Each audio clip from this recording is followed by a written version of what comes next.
আর dear viewers যারা video দেখছেন, এটা কিন্তু তেঁতুলের সাথে মিক্স করে আমরা অনেকে বানাই না বা ভর্তা করে খাই। মিষ্টি লাগে, ভালো লাগে, খাবারটা ভালো। আপনি কাঁচাও খেতে পারেন যাদের অভ্যাস আছে। এটা কেন খাবেন? এটা কলার মোচা বা কলার থোর। কেন আপনি খাবেন? আমি বলবো বাজার থেকে আয়রন ক্যাপসুল কিনে খাচ্ছেন না, হ্যাঁ? আপনার রক্ত হওয়ার জন্য দরকার নাই। আপনি প্রত্যেক সপ্তাহে 1 দিন 2 দিন এটা খাওয়ার চেষ্টা করেন।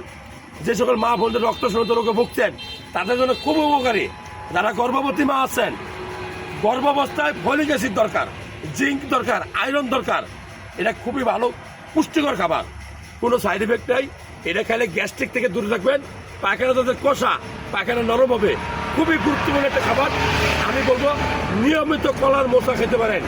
কলা গাছের ভিতরে অংশ কিন্তু এখন মানুষ খায়, কাঁচা কলা খায়, কাঁচা কলার চামড়া খায়। এগুলো রক্তশূন্যতা রোগ থেকে আপনাকে দূরে রাখবে।